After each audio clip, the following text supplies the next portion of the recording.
Hello, this document is about meeting and how you should deal with those situations.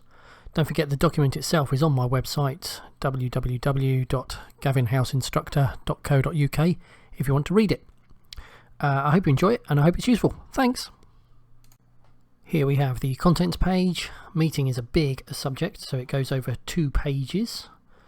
You're talking about high 40 pages wise, I think about 45, something like that. Assumptions. You know about the priority system. If not, read the document on my website, The Priority System.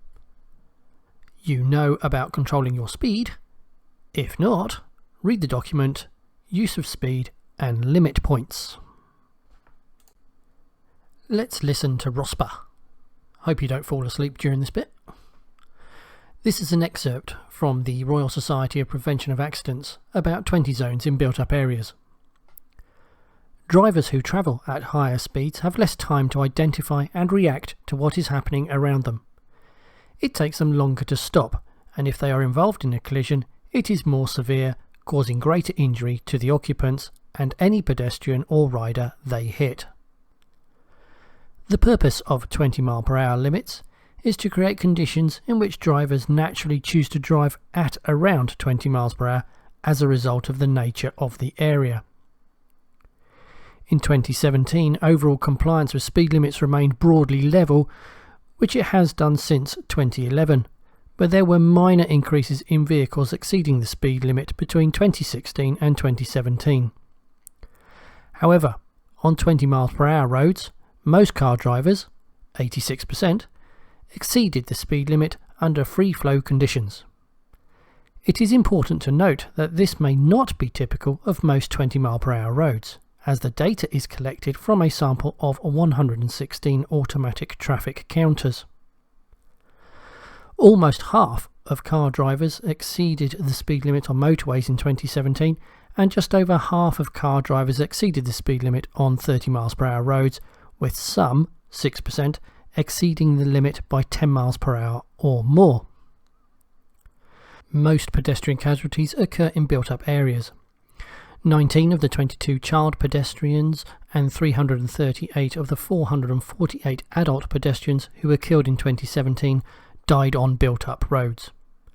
Over half of cyclist deaths, 62 of 101, and most casualties, 16,886 of 18,321, also occur on these roads. For pedestrians struck by cars, the risk of being killed increases slowly until impact speeds of around 30 mph, but above this speed the risk increases rapidly. A pedestrian hit by a car travelling at between 30 mph and 40 mph is 3.5 to 5.5 times more likely to be killed than one struck by a car travelling at less than 30 mph. Elderly pedestrians have a much greater risk of suffering fatal injuries than other age groups. For car occupants, the risk of being in a collision with another vehicle also increases with speed. The risk is much higher in a side impact than a frontal impact. Even a small amount above the speed limit makes a big difference. So what do we do then? The issue is that accidents wouldn't occur if people knew they were going to happen. We can therefore assume that accidents have occurred as a result of something appearing out of the blue. In my experience, abnormal things generally don't just appear from nowhere, apart from idiots on the road, of course. Most situations can easily be anticipated. If you can anticipate something will happen, you can start doing something about it before it becomes a problem. If you knew something would be hot as it came out of the oven, you would put oven gloves on. It's just common sense. As a driver, we have 3 things that we can use to help us. 1. Information in and out. We need to get in as much information as possible and give it off as required. This means looking around in all directions, seeing what people are doing, and, if necessary, give off information to alert them to our presence, horn or a flash of lights. 2. Position. If you position your car wide or a good distance away from the potential danger, we can't get hit. 3. Speed. If we stay close to something, there is a chance that if something bad happens, we may end up caught in the middle of it. So if there is a chance that a child will run into the road and we can't keep ourselves away from parked cars, we will have to proceed at a suitable speed to avoid splatting them with our car. Anticipation. This is the biggest issue with learner drivers. They look but they don't see. Most of the time, learners will fail their test because they are looking at the situation at face value and completely miss the bigger picture. If you don't see what's actually going on, you could well behave in an inappropriate way. Example: there is a car waiting for us on the right. We have priority as he is entering our lane. He has difficulty seeing us because of the parked car on the right though. You might be tempted to go through thinking all is well. I see this and think that the person will edge forward to improve their view, or worse still, just pull into our path and cause us to brake. Of course he did. He thinks he's more important than us and decided to pull in front, causing us to have to brake. Now, because I anticipated he would drive badly, always best to assume the worst case scenario, I would start preparing to stop or start moving to the left a bit if there's room. The point is, this would not be an event I wasn't prepared for, so it doesn't really bother me too much. Inexperienced drivers would get annoyed at someone doing this. It's just an everyday occurrence. It's worth noting that if you were car A and you came around the corner like that, you would be marked down on the driving test, possibly even failed. It depends on how you did it. Especially if you look at what's behind us. A big gap until car C turns up. This driver should have just waited 5 seconds. Let us out, then he could have entered the road safely and pulled in later on, like car B has behind us. Should I do it? This is again a common error. Just because you can doesn't mean that you should. A good driver will be able to drive safely with consideration for others. An examiner is looking to see if you drive this way. Logically, there will be instances where the safest course of action is to stop, wait for a danger to pass, then proceed when it's safe. You don't just keep going. It's about a safe, considerate drive, thinking about how our actions affect others. Well, the previous example is perfect. Car A going around the cars thought that they could fit into the available space, and they were correct. Look, he's in that picture, he can fit. However, they are now driving very close to parked cars, very close to us, and they have forced us over to the curb. It is this action of forcing someone who has priority over you to move over that is the issue. If this person had waited before going around the parked car, we could have moved over to assist them, but it would have been our decision. The other car forced us over and so is in the wrong. More of this later. Spatial awareness. I am often asked, how do I know if I can fit in the gap? Come out early and try to line up with the gap. You will repeatedly find me telling you to come out early in this document. Now that I am looking directly at the gap, I will try to visualize a copy of the other vehicles in the picture and see if I could fit one of them in the available hole. I think it can be in this instance. See? Proof. Cars are similar in size, so if I see a car going through a hole, I probably can as well. If I am in any doubt, then either I don't do it, or I approach at a reduced speed to assess further. The roadside changes shape. Look out! Well, alright, it doesn't actually change shape, but there are things by the side of the road that move. Anything can come at you from the side, such as children, dogs, balls, etc. When you are passing a vehicle, a door could open or something could walk around the side of the vehicle. We need to look out for danger, and so your eye should be scanning all over to look for it. When we say look out for danger, we mean over, under, through. Looking at the blue car on the right, I can see over the top of the vehicle and nothing appears to be there. There is nothing approaching from the left or the right of the car. There is no cat under the car. I cannot see any feet in front of the car. There are no shadows protruding from beyond the car, which would imply a person standing in the road. There is no vapour coming from the exhaust, which would imply engine usage. There are no lights on the car to imply it being active. There is a potential person sat in the driver's seat, as I can see something that looks like a head. When I get nearer to the car, I might be able to see a face reflected in the door mirrors. If the door mirrors are folded in, this is often a sign of a parked and unattended car. Modern cars tend to fold door mirrors in when you lock them, just like the Mini on the left. These are examples of things that you need to scan for, just in case a door opens or someone walks into the road. We adapt our position, speed, or give off information if we think there is imminent danger. Remember, if you can't see if there is actual danger, assume there is some and cater for it anyway. Better safe than sorry. Barriers between us. A good thing to do is imagine a barrier around all parked cars. I always pretend that the pavement is shut and these barriers have been placed around parked cars to make a temporary pavement for people. If I can drive down the road not worrying about hitting these barriers, then if a door did open, I've already catered for it and don't need to panic. A word of caution for a very common failure on the driving test. Notice the previous diagram has allowed room for someone to walk around the entire car, not just the side. Getting too close to the parked car when moving out or coming back in often results in failure for inadequate clearance. The left picture shows good clearance around the cars. The right picture shows how the yellow car gets too close to the parked cars when coming out and going in. Although maintaining good clearance by the side of the cars, this could well result in failure.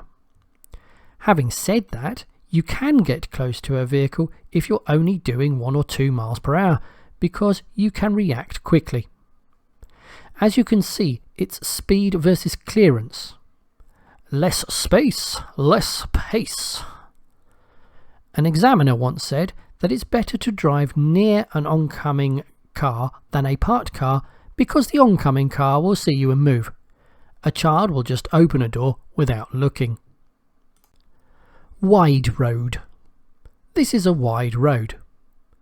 Notice that I have come out early. The previous pictures showed coming out a bit late, but here are the benefits of coming out early. Your car stays flatter to the traffic, thus taking up less room. You look like you're passing parked cars, so you don't need to indicate your intentions. Oncoming traffic will see you and move over to create more room if it's a bit tight. Parked cars can see you coming in their side mirrors as well, so red, yellow and green are unlikely to move off. If you are approaching hidden by pink, then they might pull off just as you move to pass pink. Because I have allowed room for doors to open, people can see me.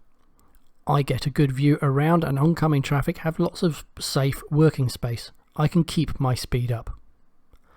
Come out early, create lots of room, keep your speed up. Tight space. This road is narrower, but still room for 3 vehicles to pass each other.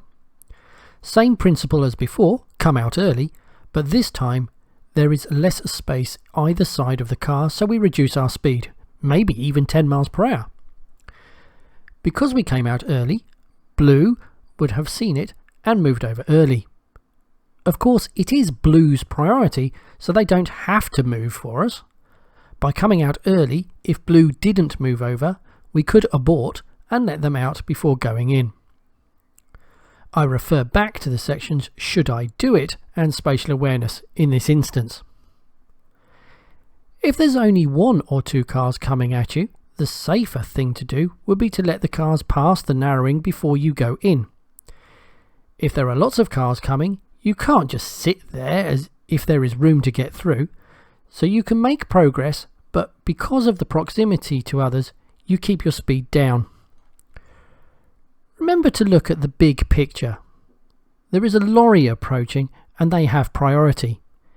Even if they did move over for us, there still wouldn't be room for 3 vehicles, so you should defer to them. I would only go through if I was certain I could pass the parked cars before causing the lorry to brake. Come out early, assess space. If you're going into a narrow gap, keep your speed low. If in doubt, chicken out. Trailer hitting.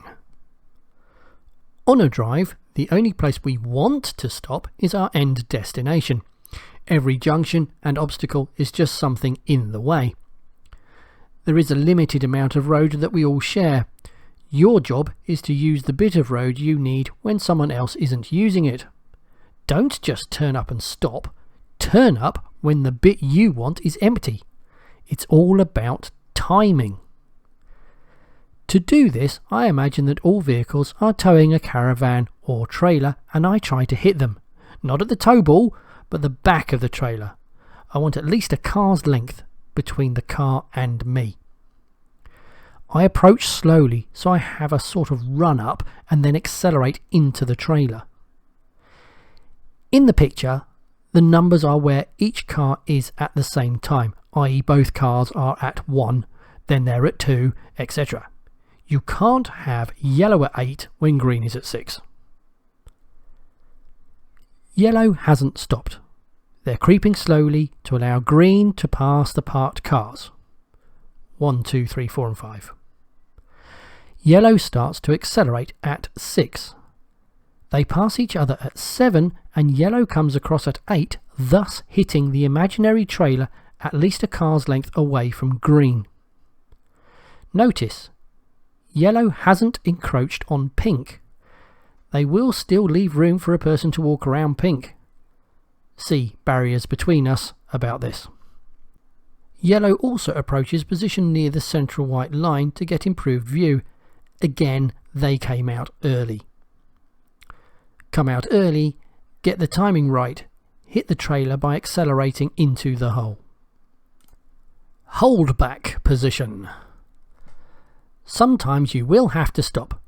Maybe there's a long line of cars coming at you. You should stop in a place where you get good vision, like near the centre line. You should stop a good distance back, at least 2 but ideally 4 or 5 car lengths, so that you can start to take a run up and trailer hit the last car that comes through. This is basically the same as the previous page, except that rather than creeping, we are stationary for numbers 1, 2, 3, 4 and 5. This is known as the holdback position. As we are stationary though, it is often the moment that people might get in or out of parked cars or walk across a road, so make sure you keep looking out, O-U-T, for danger. Come out early, stop in the holdback position, get the timing right, hit the trailer by accelerating into the hole. Cars parked both sides close. Sometimes you will come across cars parked on both sides of the road with cars approaching each other. A and 1. At yellow, blue gets priority. At green, red gets priority. Combined, nobody gets priority. It is worked on a first come, first served basis. The safest thing to do is always give way. If you give way, you are guaranteed not to be in a collision. We do not know if the car approaching will give way and we cannot take the risk. Having said that, if you find the approaching car gives way to you, 2, then take up a dominant stance in the middle of the road and drive through. B. Don't forget to thank them. If it turns out that you get there before the other vehicle by a couple of seconds, again, take up a dominant stance by driving down the centre white line so that the oncoming vehicle is in no doubt as to your intentions. B. The diagram shows blue in positions 1, 2 and 3. You could stop at 1 and allow red through.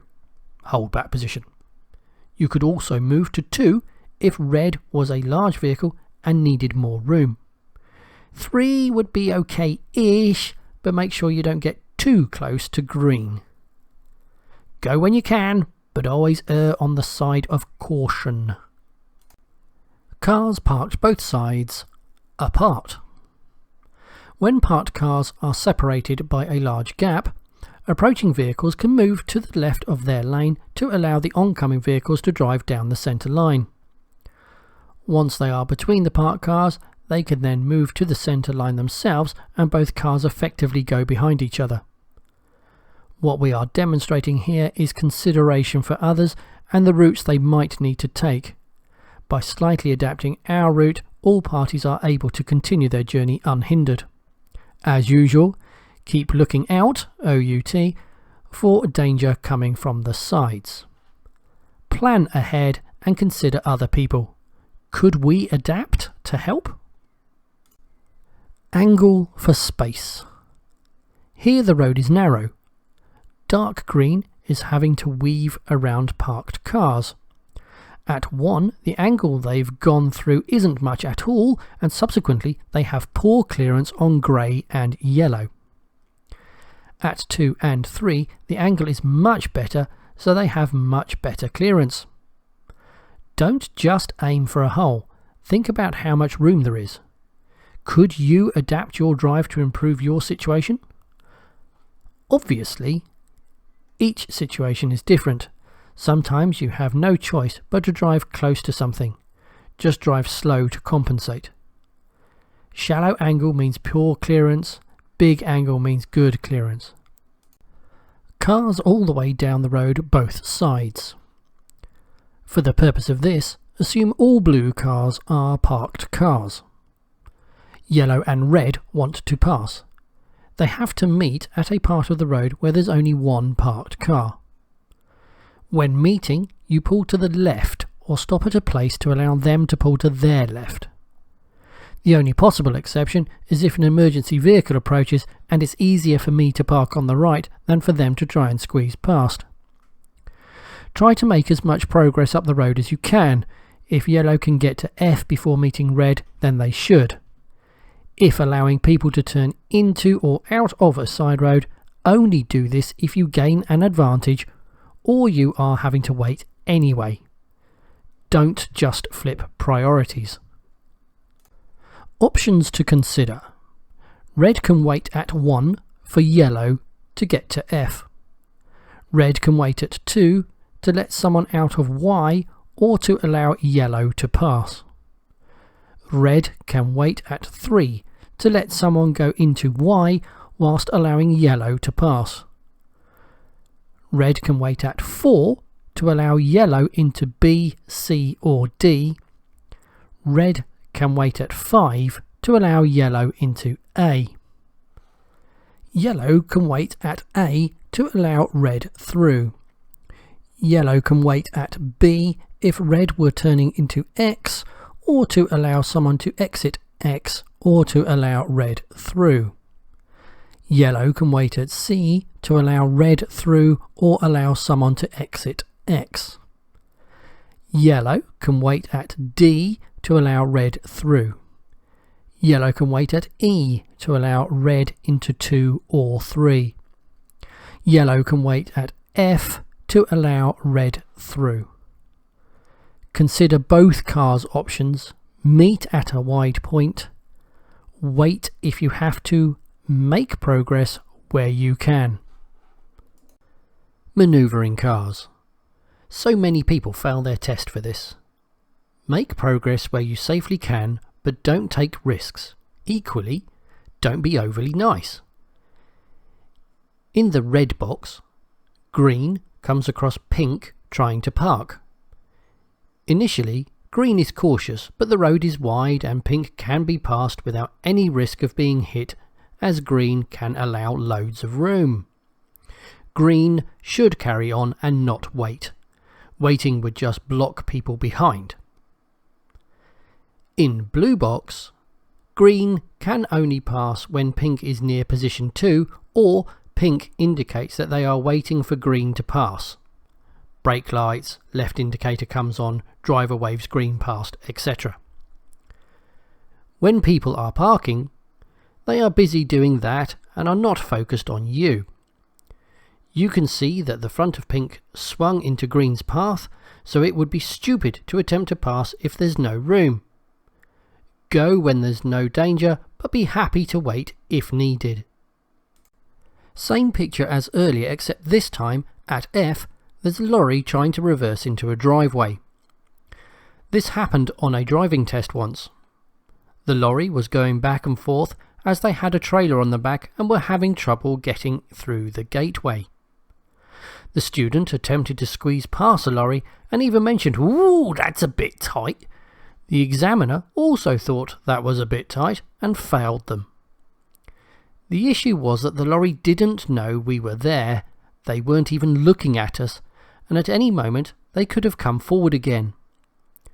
The examiner is thinking, it's a high-risk situation.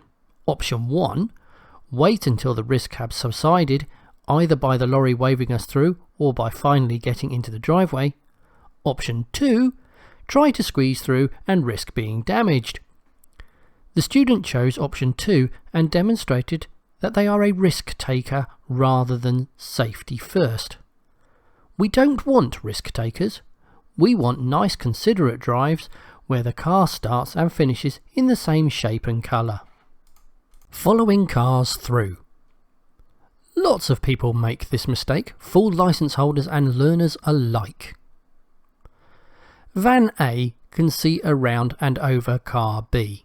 Van C cannot see the road ahead much because Van A is blocking his view. Car D has moved slightly to the right to gain a better view around car E, therefore his view is partially blocked. Car F can see around, through and over car D. Motorbike G and van H get good views, but van I is driving too close with poor visibility. He can only see about one car length ahead. This picture demonstrates a few things. All of them are driving too close to each other, but the ones with poor vision are risking their lives as they can't see danger approaching until it's too late. If something were to fall off a vehicle, people who are blind to the road ahead will crash. I was driving on the M25 once when a bike rack with 3 bikes attached fell off a car in front of me about 10 cars ahead. Because I was staying at a safe distance to the car in front of me, I could see that cars were braking and lane changing ahead. In anticipation of a hazard, I moved into the right-hand lane and overtook. People couldn't see the danger coming because of tailgating. The cars in the middle lane started to brake. Then the cars behind had to brake even harder. Then the car behind them broke harder still and swerved to avoid hitting the car in front. Finally, the car I was following originally swerved into the barriers and spun around the motorway. It was shut for hours. The point is that none of that had to happen if people just drove able to see the road ahead and not just the vehicle ahead.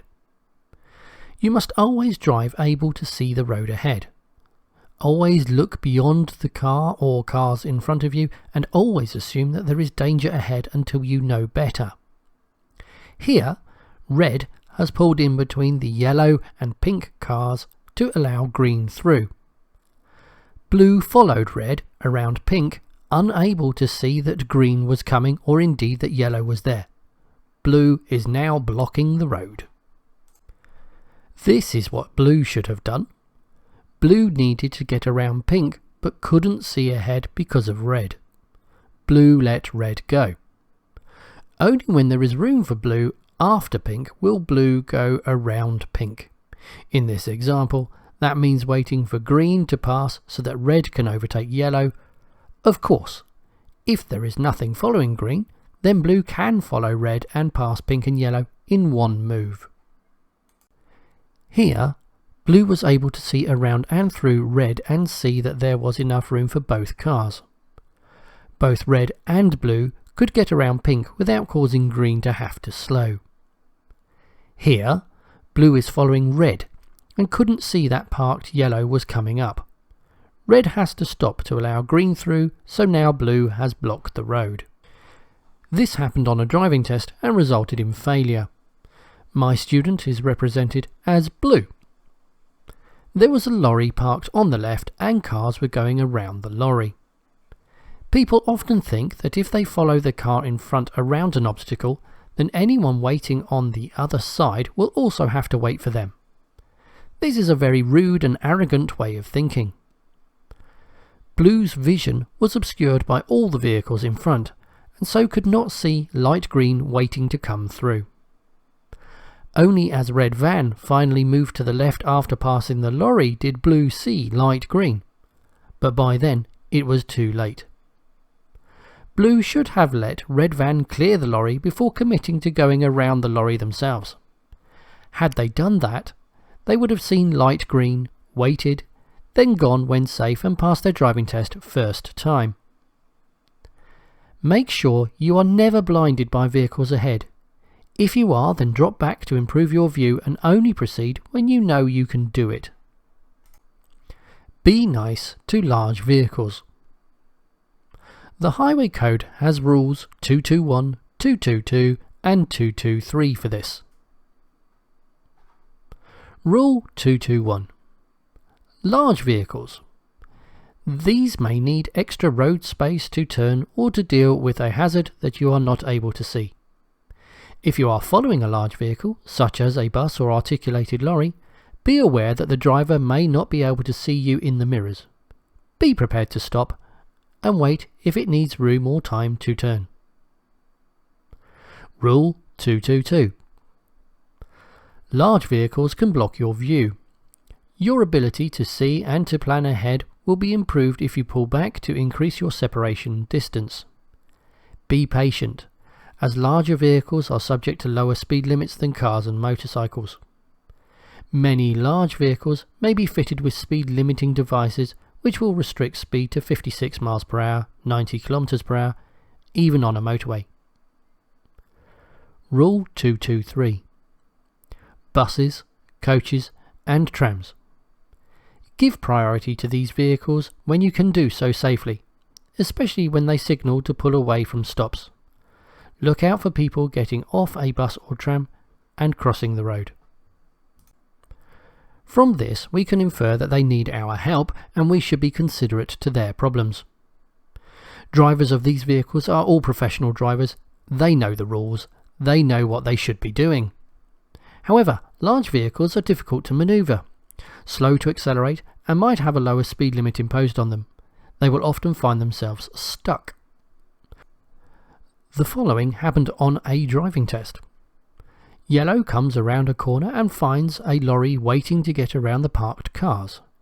Pink and grey have moved over to get past the waiting lorry. The issue is that yellow didn't know how long the lorry had been waiting. Large vehicles will give way to existing vehicles, but often then get stuck because another car turns up. Yes, yellow has priority and the lorry should keep waiting until he can get around the parked cars. However, I'm now considering human nature. That lorry might have just turned up, or they could have been there 5 minutes waiting for a gap. I don't know. The lorry driver could be going mad in there, swearing at every oncoming driver because nobody is letting him out. It's just a matter of time until he loses his cool and pushes his way into traffic. It's unfortunate but totally understandable behaviour, and if I meet a large vehicle stuck trying to make progress, I will try to help them out. I have no idea if that lorry will suddenly drive at me, but I know there's a chance it will, so if I can safely let him proceed, I will. I suggest you also act this way, only if you can do it safely though. Rule 223 says that we should let buses out if they're indicating, but only if we can do it safely. If you are already passing a parked bus, keep going. If you can slow down a bit and let them out, then you should. Anyway, back to the story. Yellow thought the lorry would give way. The lorry driver had had enough and drove at yellow. The lorry driver is completely in the wrong here, but it is an example of an everyday hazard that can attack you if you are not wary. So what do we do now? Option 1. Stand your ground and get the lorry to reverse. Not recommended. If that lorry drives into your car, you will get a lot of damage and they will suffer none. You now need to prove that he hit you to claim off his insurance, but he doesn't show any sign of an impact. You will lose your claim and have a damaged car. Option 2. Reverse back. As long as you can safely do this by demonstrating good observation, this is a good solution. Option 3. Mount the pavement and drive around the lorry. Do not do this. Anyone who has mounted a pavement to continue driving has failed their driving test. Unless the examiner tells you specifically to do that. But that is pretty rare. Rule 144. You must not drive dangerously, drive without due care and attention, drive without reasonable consideration for other road users. Rule 145. You must not drive on or over a pavement, footpath or bridleway except to gain lawful access to property or in the case of an emergency. Option 4. Park. This is a good solution and should be considered if you can. Rule 244. You must not park partially or wholly on the pavement in London and should not do so elsewhere unless signs permit it.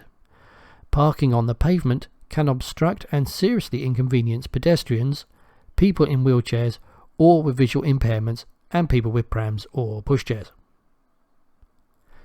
You will see that outside of London it is only a recommendation to not park on pavements. It is not a law. I have checked this with an examiner and he was happy with this solution. I recommend that if you choose to do this option, you must tell the examiner that you are parking and not just driving on the pavement. He should be in no doubt as to your intentions.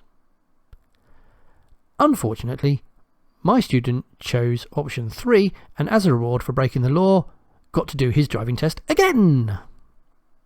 Yes, I know the rule 145 has the caveat of or in the case of an emergency, but by now you should realise that they had 3 other options. Well, 2 other options. Don't play chicken with lorries. And on top of that, they should have let the lorry out in the first place as per rule 221. Better awareness of the bigger picture and the problem wouldn't have happened in the first place. Might is right. It's awareness of the bigger picture. Again. Might comes in various guises: size, importance, numbers, awkwardness. Blue cars are parked again. Size. Simple this. It's easier for small things to get out of the way than it is for big things. It makes much more sense for grey to wait at 1 than purple to wait at A. Once they pass each other, both can continue the journey. Importance. If an emergency vehicle is lit up and coming at you, just get out of the way as soon as you safely can. They win. Numbers. We have 1 car versus 3, and the 3 cars win. Grey should pull in and wait at 1. Yellow should not pull into A because if they do, green and red will just continue past, as green especially has nowhere to hide. Because green will continue anyway, red will likely follow, so all yellow is doing is going from the front to the rear of the convoy. Warning: because people don't use their mirrors as often as they should, it is quite common to find this. Yellow pulls into A. Grey moves to 1 because green and red are still coming through. Yellow then pulls back out because they think that grey is giving way to them. Green and or red have the scare of their lives as yellow tries to kill them. When you are driving down a busy street, make sure you know who is behind you. You could be in a stronger position than the oncoming traffic. Awkwardness. The approaching vehicle is towing something. This makes it particularly difficult for them to reverse, so the onus is on you to get out of the way. What if you are a convoy of 4 versus a caravan tower? You'll probably have to get 4 cars to reverse. Each meeting situation is different though. It might be easier for the caravan to reverse a car length to let the convoy through. You will have to look long, see what everyone's options are if you can, then find the easiest way to pass each other. Hazard lights. Vehicles use their hazard lights, that's all indicator lights flashing at the same time, to warn of a hazard ahead, to warn that they will be creating a temporary hazard, to say that they have broken down, to say thank you to the vehicle behind, because they are driving slowly because of a puncture, because they've forgotten to turn them off, some random reason they feel warrants it. Hazard ahead. You get this a lot on motorways, a sudden change in speed because of a queue ahead, and people put hazard lights on to warn the following cars. Some cars automatically put the hazard lights on when you brake suddenly. I've done this to warn traffic behind of a car crash ahead. Once a car slows behind me, it's up to them to put their hazard lights on to protect the back of their car. I have put them on when there was a queue just over the brow of a hill, again to slow vehicles behind me until they join the queue. Temporary hazard. Lorries do this a lot when they want to reverse into a side road or driveway. Think dustbin day or a skip being delivered. They will approach, put the hazard lights on, swing to the other side of the road, then reverse towards their target. If you don't give them room, they might hit you when they reverse. Obviously, anyone can do this, so if you have a car in front with hazards going, start dropping back until you know what they are going to do. They might be just parking to let someone out of the car, but they might reverse at you at any time, so give them room. Even a left indicator from the car in front should have you slowing down. Someone might try to turn into a side road on the left, but if they can't get in because there's a pedestrian crossing the road, they will have to stop. If you don't start slowing as soon as you have been warned about them, you might drive into the back of them if they unexpectedly stop. Broken down. This is the primary use of the lights. If you break down, hazard lights on, warning triangle at least 45 meters before your car, unless on a motorway or dual carriageway. Personally, if I go past a broken down car, I check to see who is there. If it is a vulnerable person, I will stop and offer help, even if it's just to have someone with them whilst waiting for the AA. It's up to you, and only do it if you feel safe, but I like to think that someone might help if my wife broke down. Saying thanks. Quite a common misuse of the lights is to thank a car behind for letting them out by flashing 2 or 3 times. Don't do this on your test, but be aware that other people do this sometimes. Travelling slowly. You may come across someone who is limping their car to a garage or is towing, being towed. I had to do this when my locking wheel nuts wouldn't come off, so I had to drive my car slowly to a garage to get them to remove my wheel following a puncture. Assess and go around when you safely can, or if you are being a hazard, see if you can help people by pulling over if a large queue is forming behind you. They've forgotten. It happens.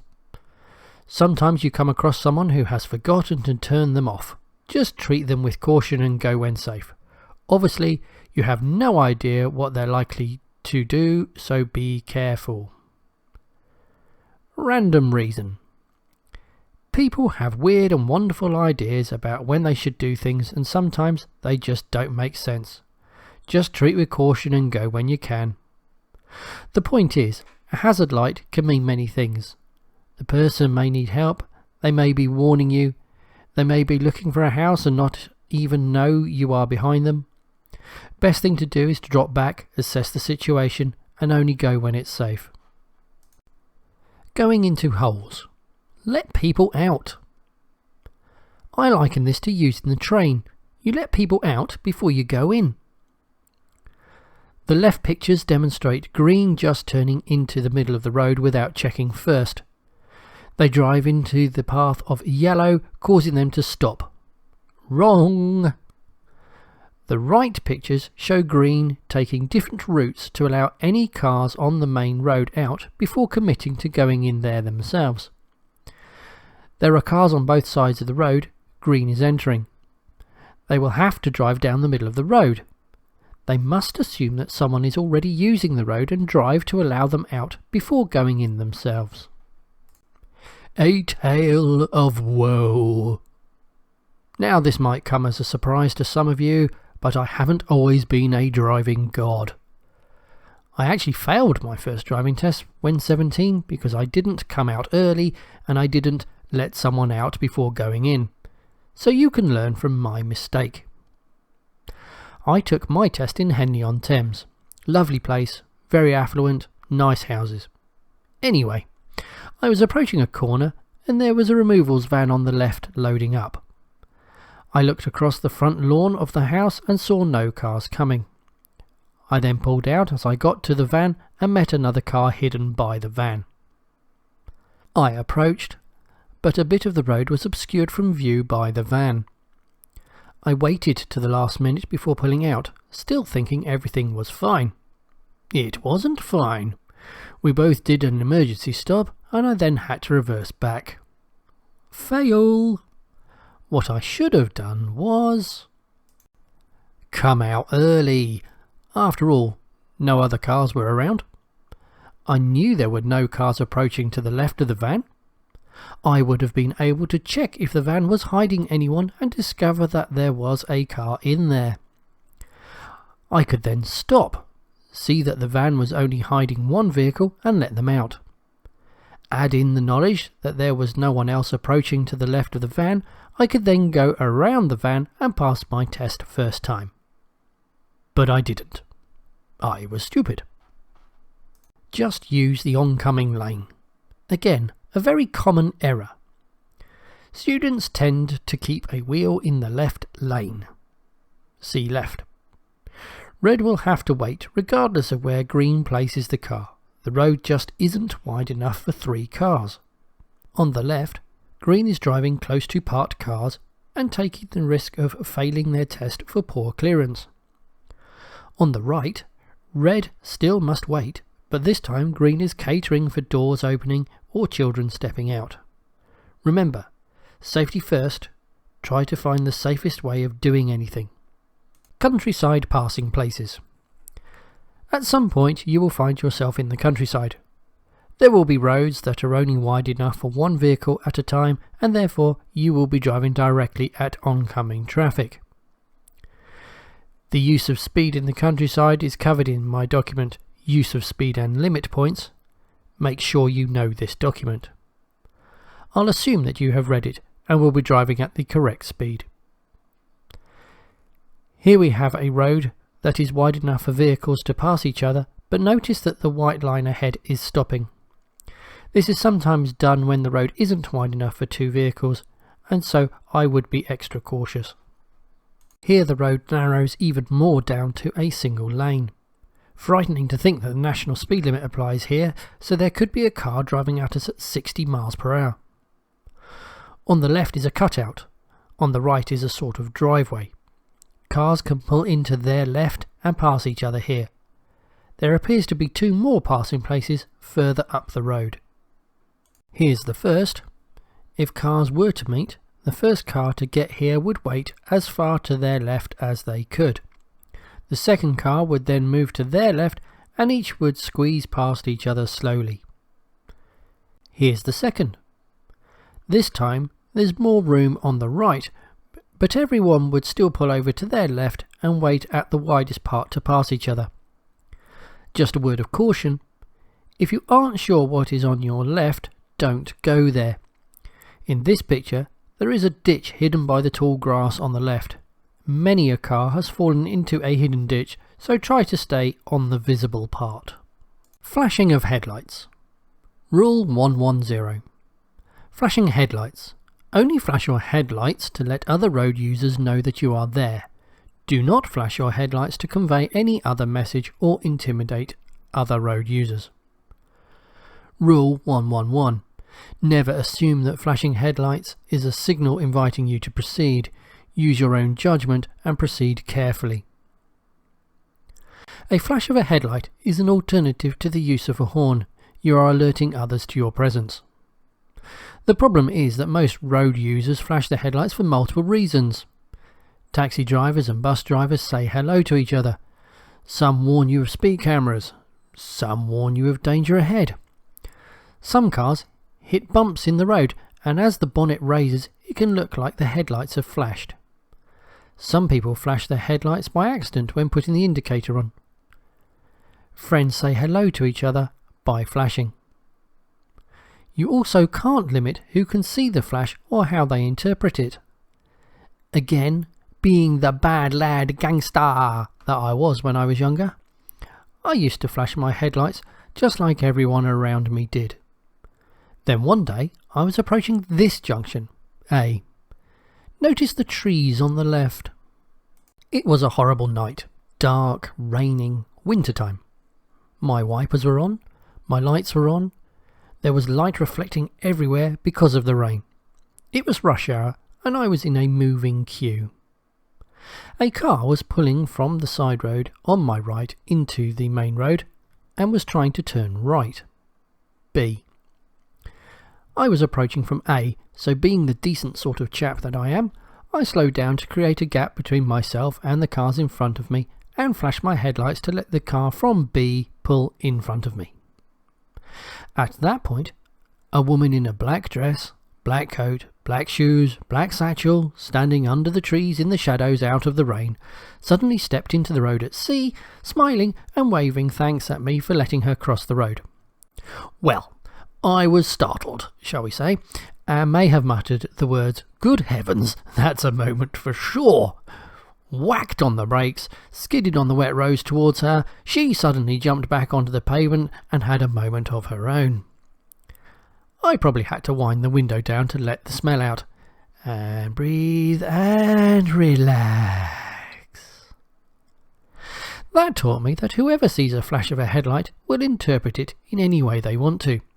We can't say, "This flash is for Dave and it means hello." That sort of situation has arisen multiple times, and that's with me looking around to see if there's anyone else there, and still I get bit on the bum. So this is why we do not flash our headlights unless using a horn would be inappropriate. As far as a driving test is concerned, I can't think of a situation where a flash would be better than a horn because of when and where driving tests take place. By all means wave a hand to say thanks, but do not flash your headlights. You could well have situations where other road users flash their headlights at you and you will be expected to react correctly to those. Check to make sure it is for you by looking for other people, even if that means waiting for them to flash a second time, then go when safe. Do not assume that the flash is for you. A situation that can arise is emerging from a side road to turn right. Let's look at the previous diagram again, but this time imagine an event that happened on a test. A student was emerging from B, turning right to follow the blue line. A car approached from A, indicating to turn into our road. They slowed and flashed their headlights to let us go. At that point, the student went and the examiner whacked on the brakes because there was a car approaching from C. Just because A flashed doesn't mean it's safe to go. They might have done it by accident when they put their indicator on. They may be saying hi to the car approaching from C. In this situation, you acknowledge A by giving a thumbs up or waving thanks. That way they know you have seen them. Some people only allow a very short amount of time to let you go, otherwise they drive off again, especially if they think you haven't seen them. Now they know you've seen them and are about to move, they are likely to give you more time. You check around and make sure it's safe everywhere, then you go. Don't just go because someone flashes. Acknowledge, check, then go. After all, it's your life car and insurance at risk if you move when it's not safe. Do not wave pedestrians across. Whilst I'm on the topic of flashing and waving, I should mention about not waving pedestrians across. This comes down to human nature. Pretend you're in a shopping centre at a door to a shop. You've opened the door and there are people approaching and you decide to hold the door for them. If they are a little way off, people often break into a little jog to get there quicker. They feel obliged to pick up speed so as not to inconvenience you. Same with a car. If you wave or flash a pedestrian to cross a road, a lot of people will just step into the road and wave thanks at you. They won't bother looking the other way first, they just assume it's safe because you've beckoned them out and step into the road. And are you responsible for all other road users' actions? Of course not. I've seen a motorcyclist wheelie through a pedestrian crossing with people on it, knocking bags of shopping into the air. All you are saying is that you won't run them over. It doesn't mean it's safe for them to be in the road. If you beckon someone into the road, you have just failed your driving test. By all means, slow down and create an opportunity for people, but do not invite people out. Pretend you are a pedestrian waiting to cross the road. There's a car approaching from your right. They slow enough to make you think that you have time to cross. You would now look left and make sure it's safe in both directions before crossing. This is how you allow people to cross if you want to. Stay back, create opportunities for people, let them make all the decisions, but do not give off any type of invitation.